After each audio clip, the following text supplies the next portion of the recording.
No problem. Understand your request. Good evening, everyone. I think it would be appropriate before we get started with the questions, ladies and gentlemen, we're going to ask for each candidate just to give a brief overview of their candidacy or share with what they would like to share with the group. Please, it's 1 minute, and I'm going to time you. We want to be timely. So we're going to start with candidate Ms. Chu. I think it's on. Yeah.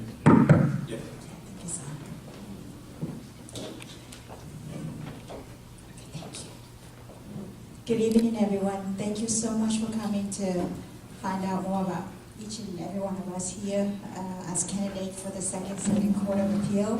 Thank you, Dr. Timothy Jones, for having this forum here as your facility. And thank you, the president of NAACP, Mr. Lord Thompson, and Mr.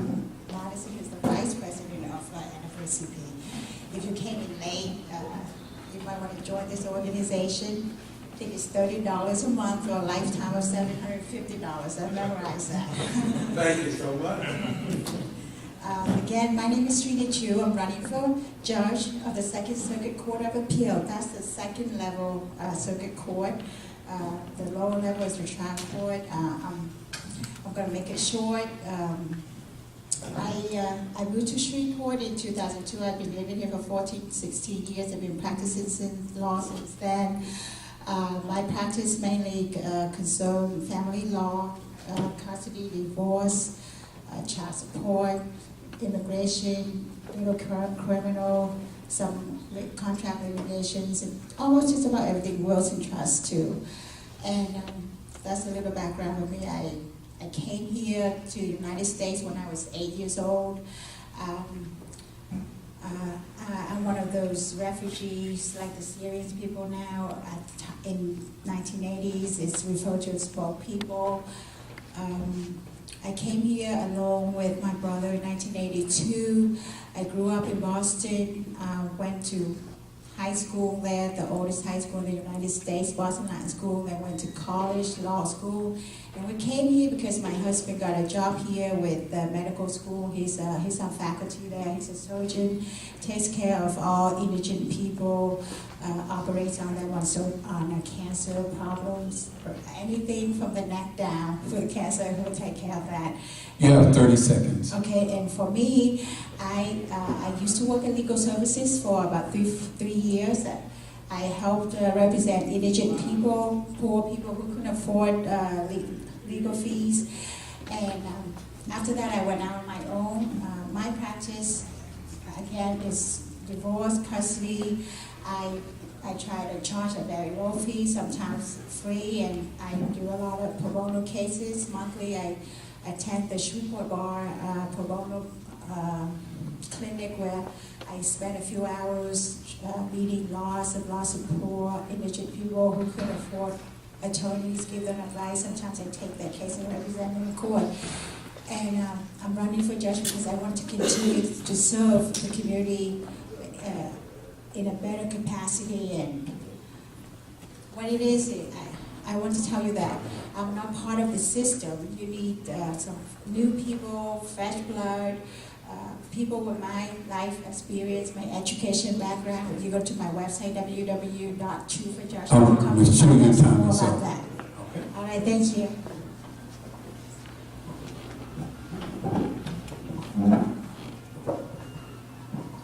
You're next. I'm sorry.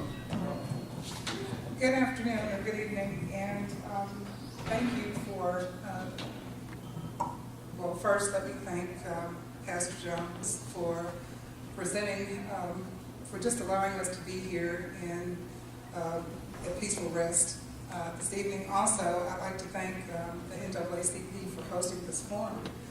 I'm Shonda Stone, and I am a candidate for Second Circuit Court of Appeal. I'm a native of Shreveport, and I've been practicing law for a little over 23 years. I practiced law for 15 years before becoming a juvenile court judge almost 8 years ago. I'm grounded and rooted in the community, and one of the reasons why I chose to to run for Second Circuit Court of Appeal is because I think I'm the best candidate, best qualified in terms of having the judicial temperament and the judicial experience. And of course, I would welcome your support. I think it's very important that this forum is being held at this time. We talk about history and we talk about legacy, but there is a saying that if we fail to learn our history, then we are doomed to repeat it. And so one of the things that concerns me is that we need to have someone on the bench in that position who not only has the experience and the temperament, but someone who believes that justice should be tempered with mercy. That is why I'm presenting myself to higher public service. Another thing you need to know is the Second Circuit Court of Appeal seats 9 judges from different parishes, and this seat that we're all running for is to replace Judge Stewart, who's now the district attorney. We're all proud of him, of course, but we need someone who can carry the mantle forward. And so I'm just presenting myself to you tonight as that person. Thank you. Thank you.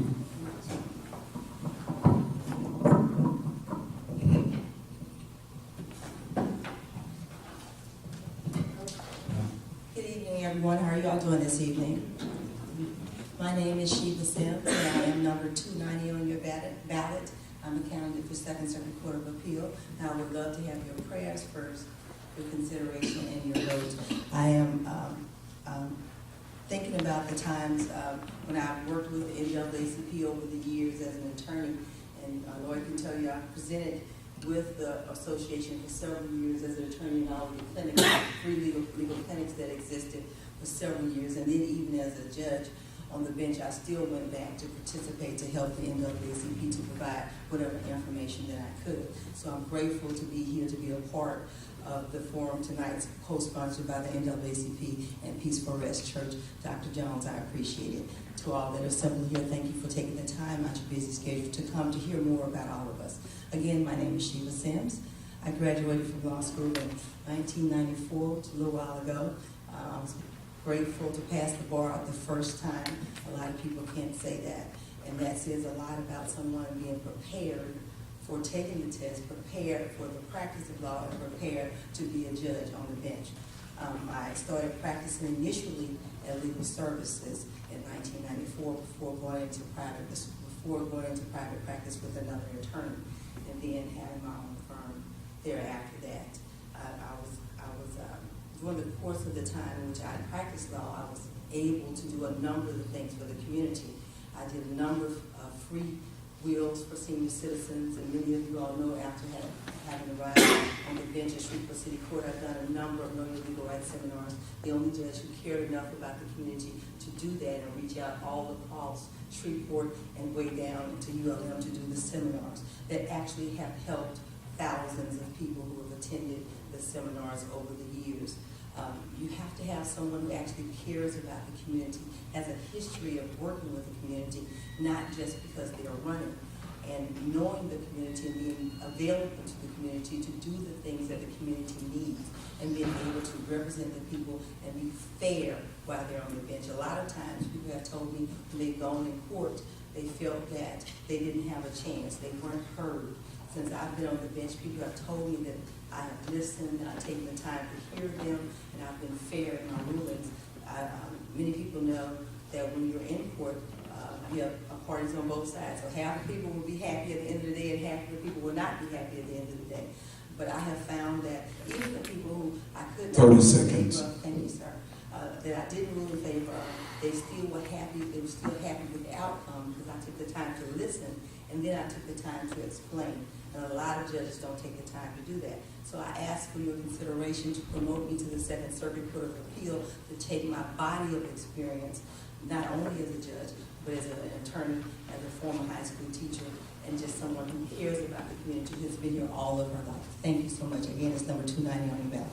Thank you. Now, we're going to move into the question period part. So anyone who has a question, again, it needs to be a question for all three candidates. Candidates, you have at least 1 minute to answer that question. And now we'll entertain any questions. You can come to the mic. Good afternoon, everybody. I have an easy question for you. There's a question been asked to me a lot. What was the motivation for each of you to leave your current position to run for the Court of Appeals seat? Okay. We'll start on this end. Ms. Simmons. I'm sorry, Judge Simmons. You can sit where you are. That's all right, thank you. For me, it's just caring about the community. In my prayers, in my time with God, which is what I had done before, leaving a successful practice. A lot of people don't have successful practices, so I left a successful practice in the beginning in 2011 to run for the position in 2011. So in my prayers with God, in my time with Him, He told me it was my time to do this so I can help the community at a different level. Okay. Ms. Stone. I'm sorry, Judge Stone. My response is similar to that of Judge Sams. I can honestly say that I have a job now that I love. I love public service, and I really just don't consider myself to be a politician. I'm a public servant. And it was something that has been nagging at me for, quite frankly, about 3 years. And I tried to convince myself that that's not what I wanted to do. That it's almost like a clarion call. And if you know anything about a clarion call, you know that it's loud, it's clear, and it's hard or difficult to ignore. And so I feel that that God is leading me in this direction. I too have prayer time, and I've thought long and hard about it and what it would mean to the community, what it could mean to the community. But I also think about what it would mean to the community if I were to leave my current position behind. I'm concerned about children. I'm concerned about young people. I'm concerned about families. My mantra has been pretty much family preservation. I preside over Family Preservation Court. I've 30 seconds. presided over delinquency matters or criminal matters. I've presided over civil matters, adoptions, all things that affect family. And so, it was a difficult decision. It's not easy, and it's not just, for me, it's not an opportunity. It's really some soul searching and really determining what was the best move forward. I do know that I'm being led in that decision, to that position, and so that's why I decided. Ms. Chu. My response is also similar to my opponents here in that I feel this is my calling, that I'm being led to run so that I can serve this community better. As you all know, there's high incarceration rate in this Caddo Parish. The children are treated as a pipeline to prison. You got debtors prison, judges that send you to jail because you can't pay your child support, you can't pay court fees.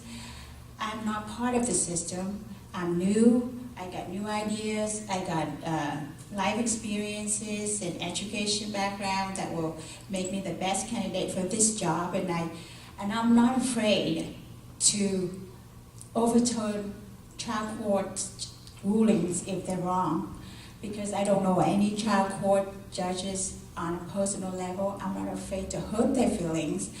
And what else I do is I work very hard. I will read every single piece of paper that comes through the appellate brief and the appellate case that's filed with the appellate court. I'm going to make sure the laws, the laws apply to the fact correctly. The facts are not presumed wrongly. And if it's wrong, I overturn it. I'm not afraid to overturn the lower judge court. And I know this is my calling. I'll tell you a little experience I had. I ran for judge about a year ago. So when this time came around, I thought, okay, I'm not going to do anything until after the new year.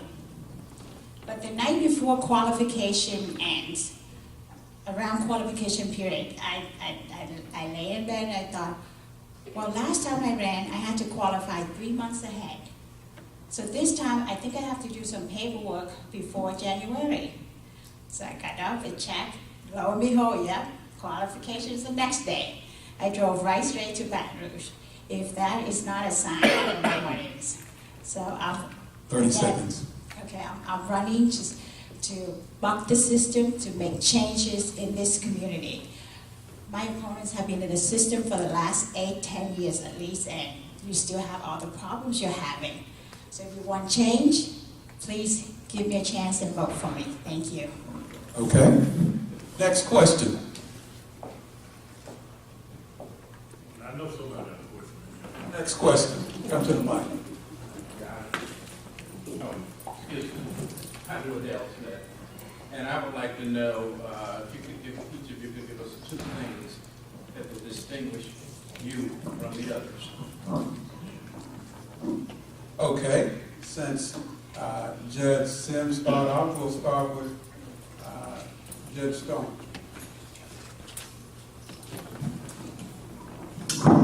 Two things that would distinguish me almost immediately is experience and preparation. And the other thing would be, I think, the leadership positions that the Supreme Court has appointed me to. The Supreme Court, and I've said this before, it's not really important what I say about myself that matters. I think what matters in races like this is what others say about you. And the Supreme Court has said this about me. The Supreme Court has appointed me to 2 leadership positions that I did not seek. One is the Louisiana Judicial College Board of Governors. The Board of Governors actually develops the curriculum and offers continuing legal education and training for judges at every level in the state of Louisiana. I have taught seminars. I have even participated with Judge Sims in some of her seminars. I have also, I've also helped develop the curriculum and made critical votes and made critical determinations about what judges should be learning. The next thing is the Supreme Court appointed me to the Judicial Budgetary Control Board. They did that last year. And that board controls the budgets for every courthouse and every court in the state of Louisiana. I'm very proud of those things. Also, let me just tell you what the court-appointed special advocates have said about me. The court-appointed special advocates have named me CASA Judge of the Year. And both the CASA Judge of the Year and the first appointment from the Supreme Court happened when I was very young in my judicial career. So I think, I can tell you wonderful, laudatory, self-laudatory things about myself, but at the end of the day, it's what others think about you that really matters, I think. Thank you. Ms. Chu.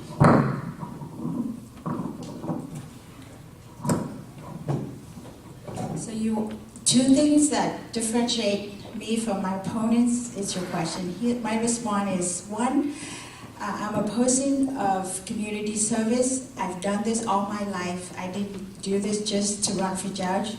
Ever since high school, I taught English as a second language to fellow countrymen who didn't know how to speak English at a Baptist church. When I was in college, I served as a big sister for inner city children. In law school, I volunteer in the same capacity. Once I became lawyer, I worked in legal services to help indigent people. Once I'm out, I have my own practice. I also help people on pro bono basis. So that's one. Another thing is compassion, courage, and integrity. The system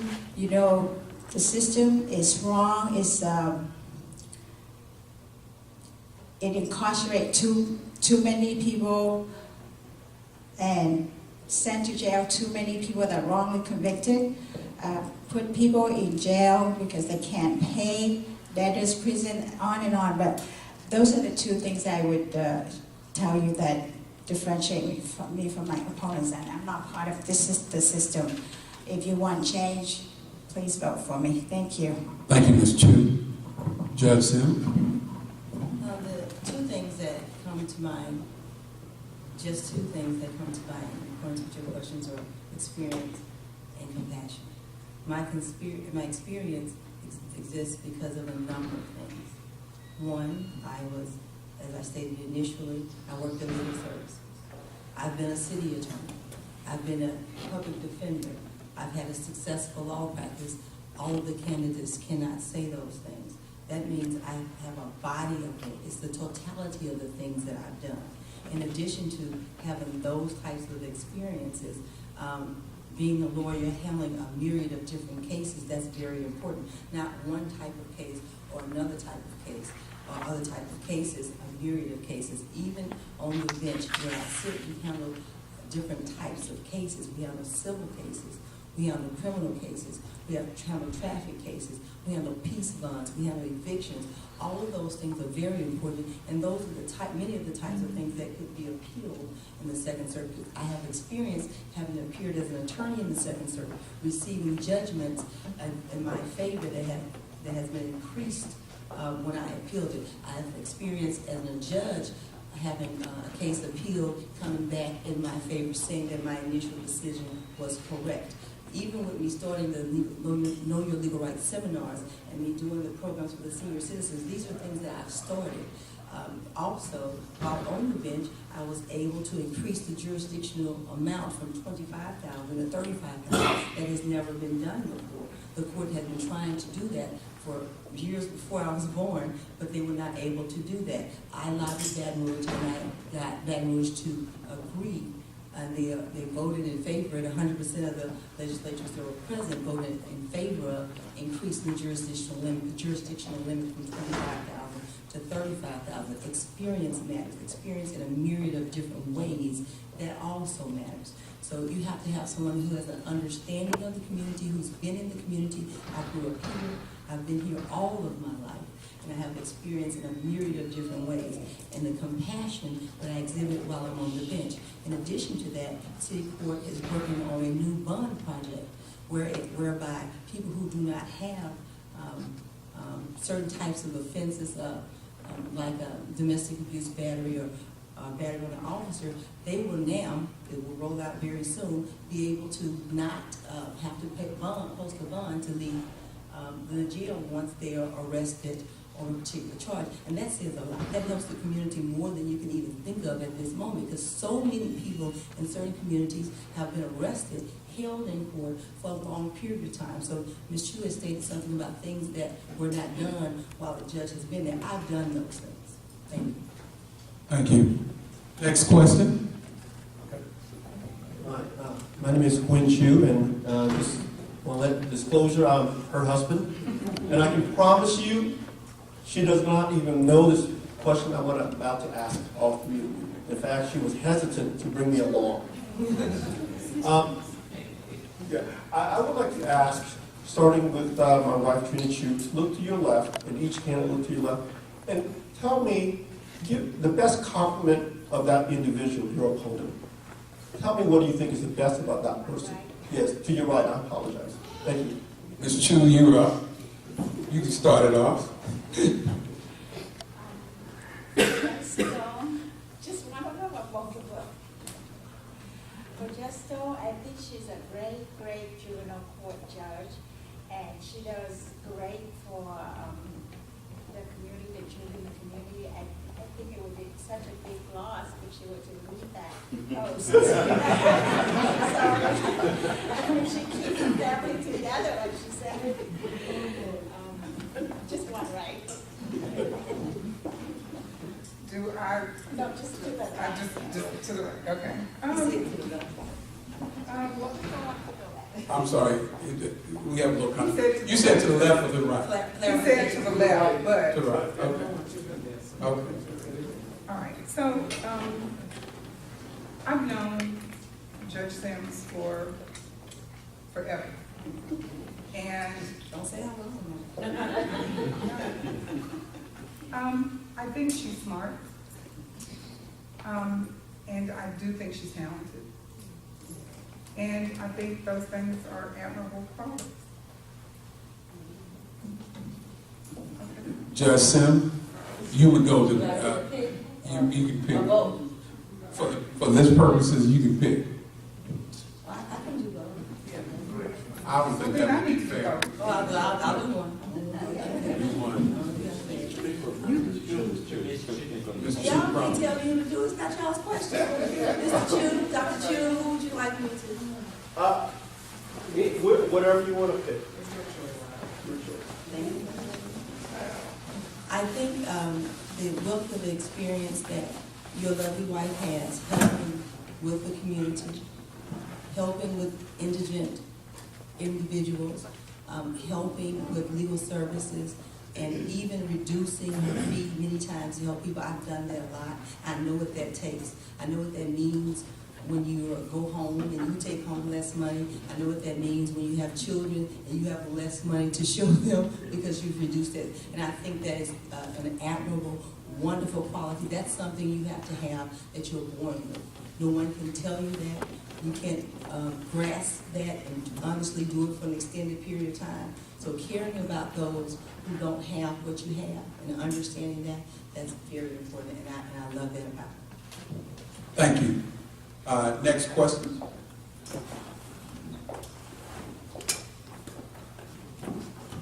First of all, thank all of you for coming out this evening. The question I have is, obviously as a judge, and I think as a person, I think we all bring our opinions, life experiences to the jobs that we do. And even though as a judge, you're supposed to be neutral and unbiased, but the reality of it, we bring it, and I think you cannot divorce yourself of that. My question is, as a judge, there may be cases that may come before you on the courts of appeal where the trial judge may have gotten it right, but you disagree with the law or the interpretation of that law and so forth, or the Supreme Court may have passed precedent that you don't like, but as a lower court and the Supreme Court, you're bound by their president. How do you deal with the conflict of trying to impart decisions that you feel are correct based on your personal assessment and opinions, but the law, whether it be the legislature, Supreme Court, president, dictate that you go the opposite way?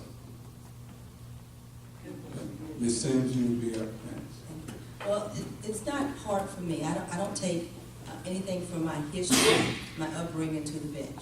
I understand your question as you say some people do that, take their biases to the bench. I don't. So for me, it's not hard. All things are based upon the facts, evidence, and the law, and of course, in the Second Circuit Court of Appeal, the record. So it won't be hard for me. It hasn't been hard for me in anything that I've done thus far. So I stay true to what the law says, what the facts denote, what the evidence presents, and whatever precedent has already been set. Ms. Stone. You know, I make tough decisions every day. Every day. Anytime you're dealing with people and their most precious commodity or the most precious people in their lives, you're dealing with people's children. So, no decision that I've ever made has been an easy decision. All of my decisions are based on the law, making sure that the law is properly applied, listening to the facts and all of the evidence, because you can start listening to a set of facts and you think you're going to go down one road and something changes or someone says something that can have you thinking another way. So the question is really, do I labor to make decisions and make proper decisions? I do. No decision that affects the life of somebody else should ever be an easy decision. But I do apply the law to the facts, and I decide cases. I deal with cases where children have raped other children, and we're talking about aggravated rape. I deal with cases where parents have abandoned their children or have somehow abused their children. None of the decisions I make are easy, and let's be clear. But I make the decisions anyway. I make those tough decisions. And a lot has been said about experience and, where we all come from and that sort of thing.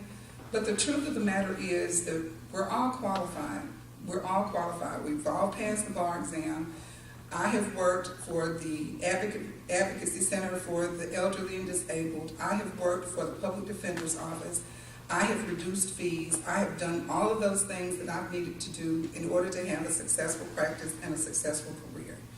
But but the truth is, and I've taught school. I've taught at Grambling State University. I've taught at LSU, and so, we all have just a myriad of experience, and I think that's important. But I can never say to you, I can never say to the public, nor would I ever say to the electorate that my job is easy, because it is not. Decisions that affect people are not easy, and they're not to be callously 30 seconds. dismissed.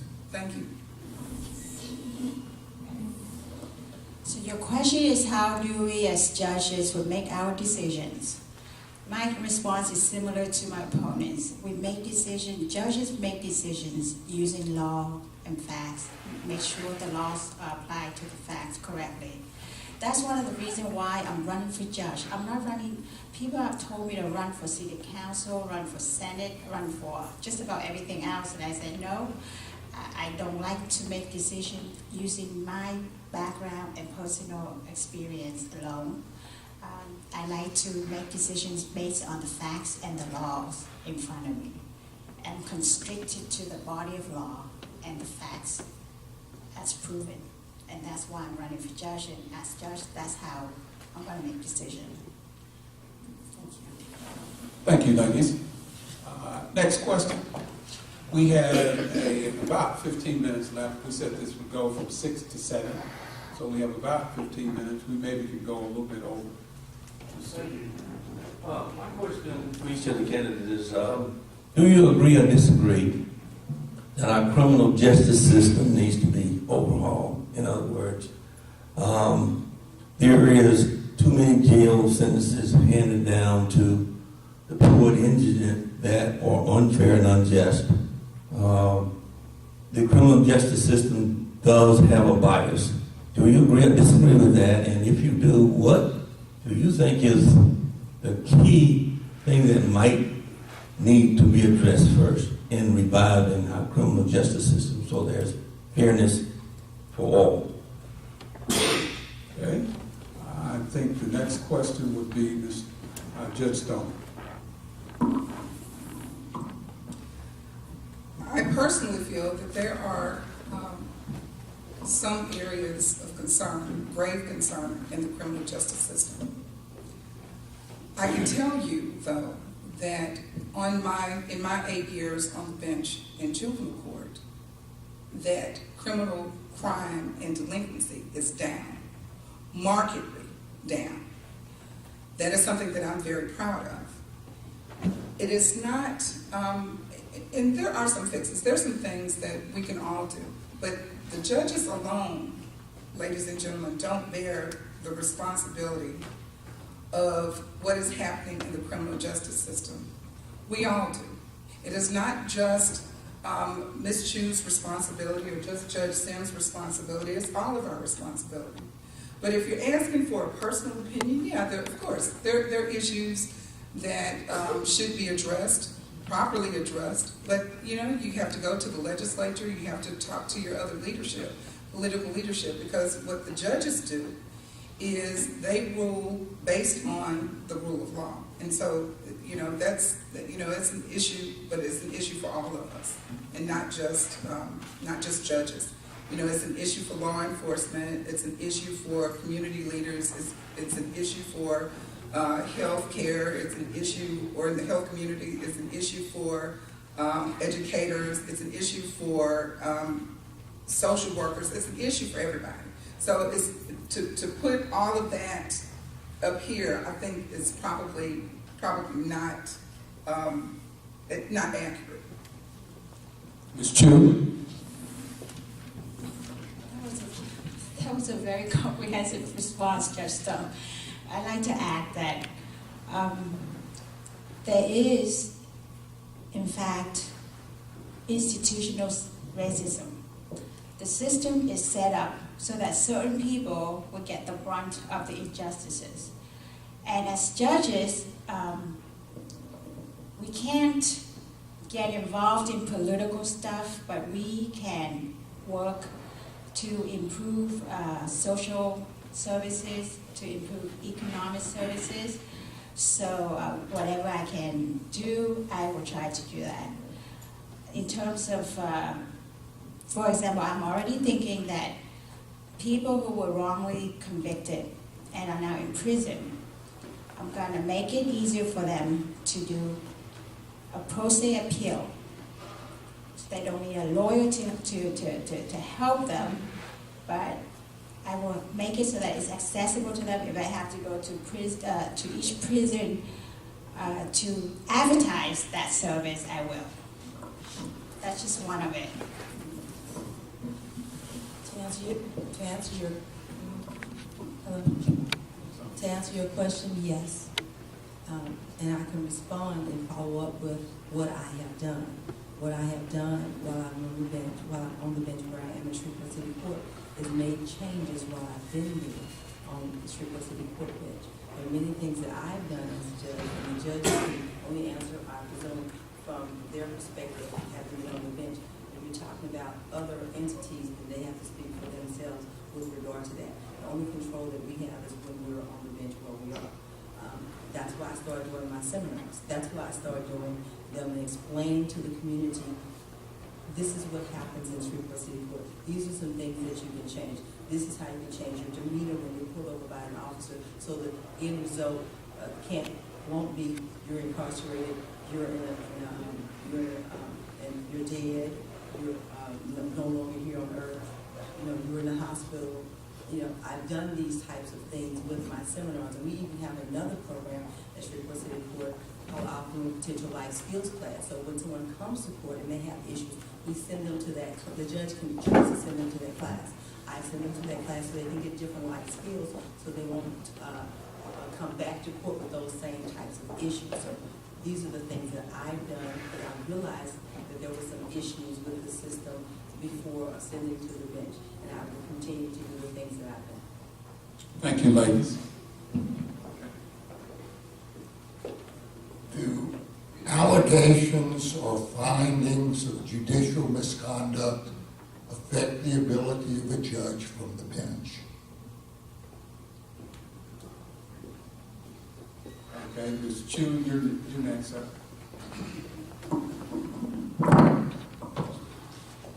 If they are just allegations, they need to be investigated and confirmed. If they are confirmed that there are judicial misconduct, the Supreme Court has a commission that deals with that addresses that.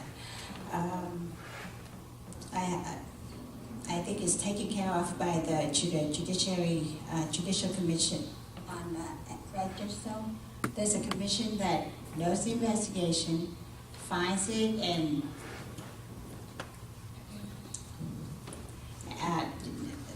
investigate and make a finding and just issue their rulings. I don't think as appellate court judges we can do anything with that. My personal opinion about judicial misconduct is if you're found to have committed a judicial misconduct, I don't think you should be, we just have to follow the Supreme Court, the Louisiana Supreme Court's Judiciary Commission's finding. Whatever ruling they issue, we follow that. All right. Actually, the next person would be Ms. Simmons. My answer to your question is no.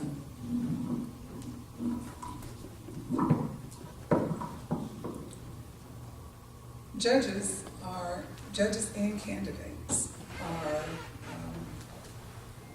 there's a code of judicial ethics, canons of ethics, thank you. And it discusses judicial misconduct. And aside from saying that, I have no response. Okay, we have about 10 minutes left. We're going to leave a couple of minutes for closings. Please come to the mic. No, we want to hear your question. We have time for questions.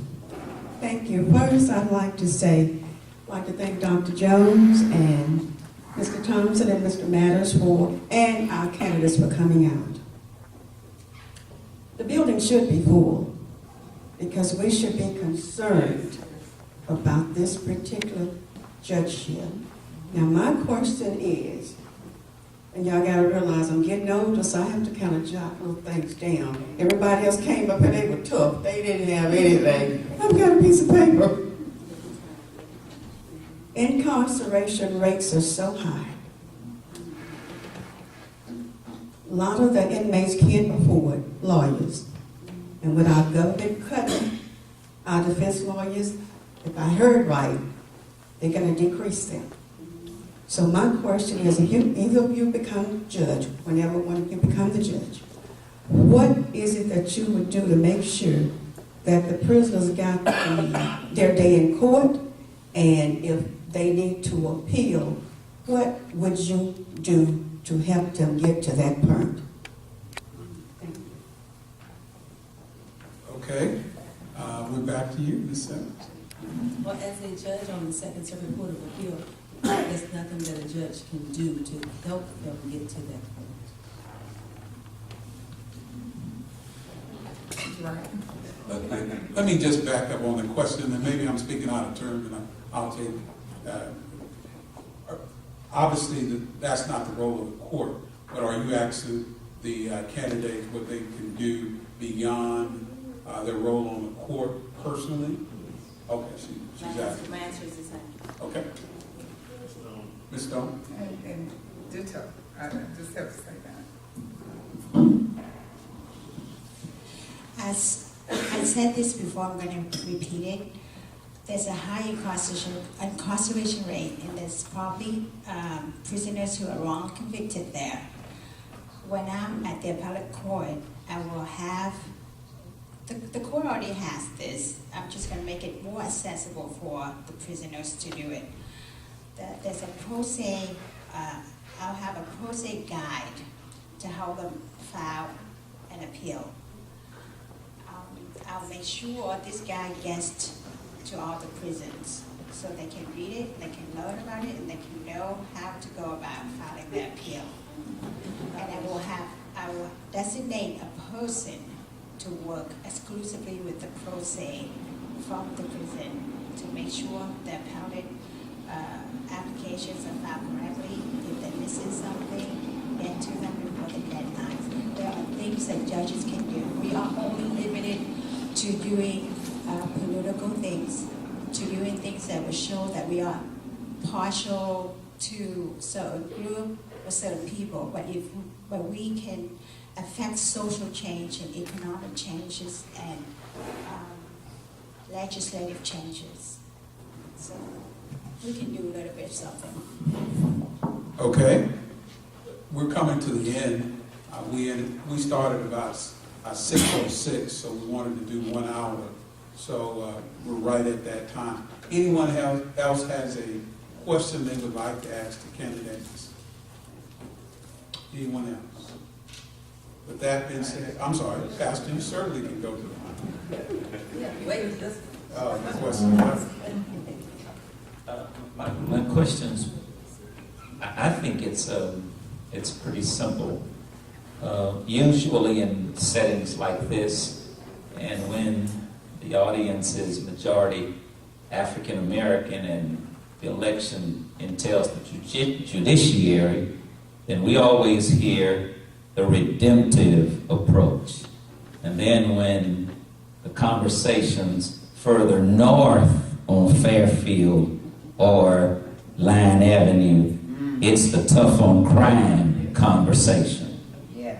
Obviously, given where I am, the redemptive measures make a whole lot more sense to me. Yes, we need to correct the behavior, but we really need to save that individual. So my question is this, real simple, and perhaps it's a yes or no question. Has your message, with all of the audiences you visited, has your message been the same? Absolutely. Yes. My message has been the same before I got this job. It will be the same after I leave this job. It was the same every day of this job.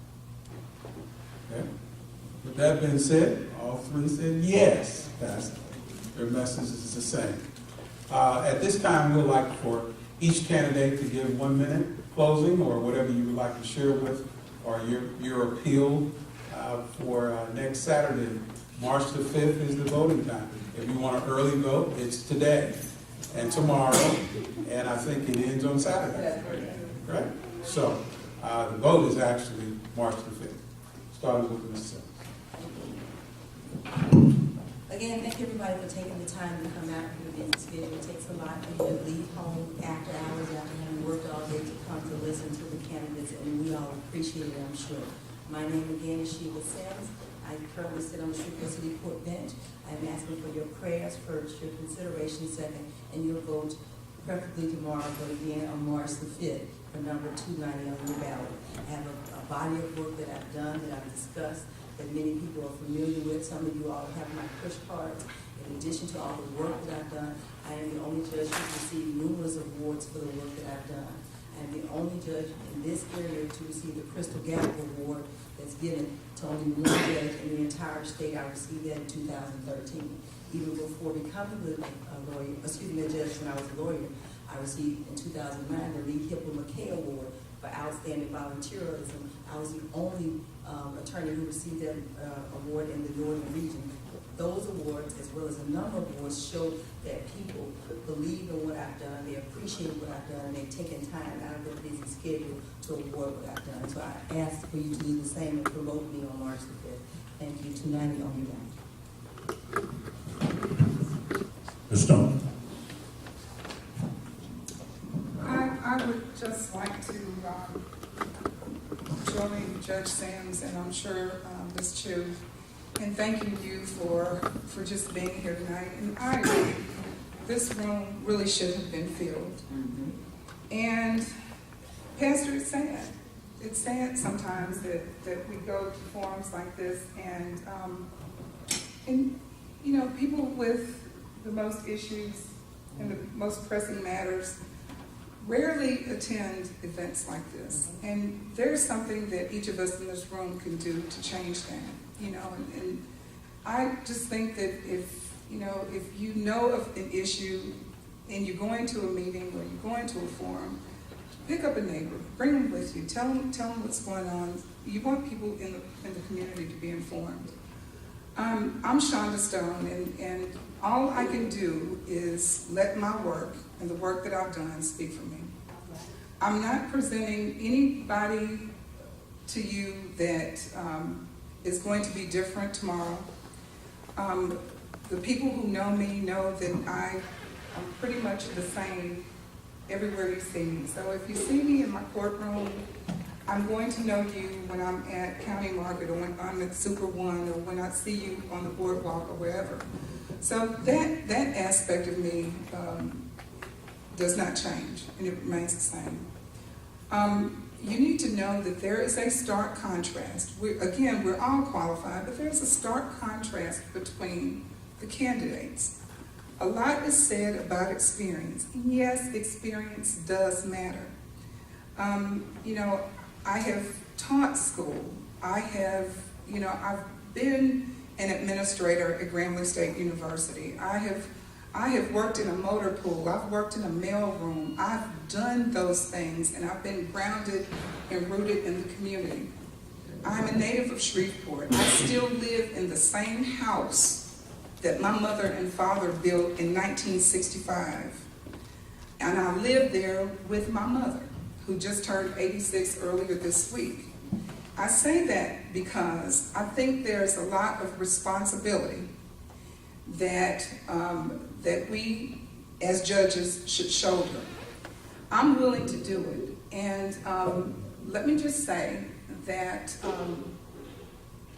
I believe that I'm the best qualified because I have not only the experience that we've all talked about, but I have the judicial temperament, somebody who's not going to be prone to or given too much to emotion. I think that's important. And you have to have somebody who knows how to apply the law and who's not afraid to make tough decisions.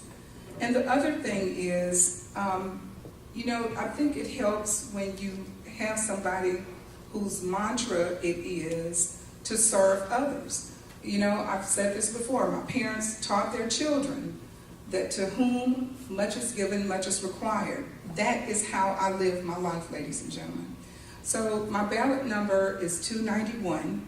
I'm probably going to be the last person on the ballot, but my ballot number is 291, and I want to be your next Second Circuit Court of Appeal judge. I am asking for your prayers. I'm asking for you to uplift me daily in prayer.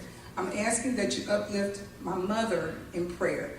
This is not, you know, it's not easy for her to go through, seeing her child, you know, she told me the other day, now why did you want to do this again?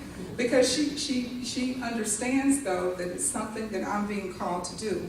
And so she lets me do this. And she couldn't do this, I couldn't do this if I did not have her blessing. Her blessing is important to me.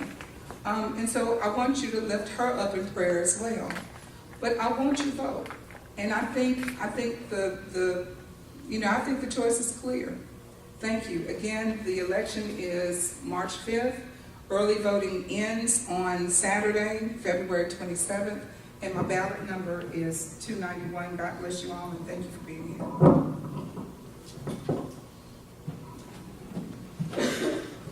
Thank you again all for coming to this forum. Thank you, Dr. Timothy Jones, for letting us have this forum here. Thank you. And the OCB President, Vice President for hosting this.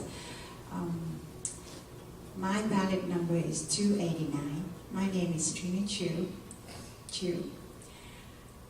Please vote for me if you want to see justice to be carried out fairly, equally, and with compassion. I know that I've been very blessed to be here where I am.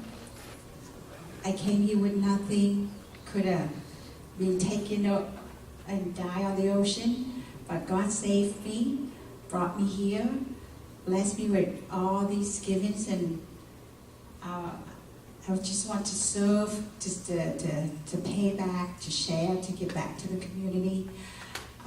You know that I will not be afraid to make the right decision. You see me written in the Shreveport Times about all the injustices that's going on in Caddo Parish. I said the same thing during my last campaign in this community, in the Fairfield Street community. I said the same thing everywhere I go. You want change, you want fairness, you want justice for all, you want equality. Please give me a chance and vote for me on March 5th or tomorrow or Saturday. Thank you very much. Let's give the candidates a big hand. Let's give Bobby a big hand. Thank Bobby so much. On behalf of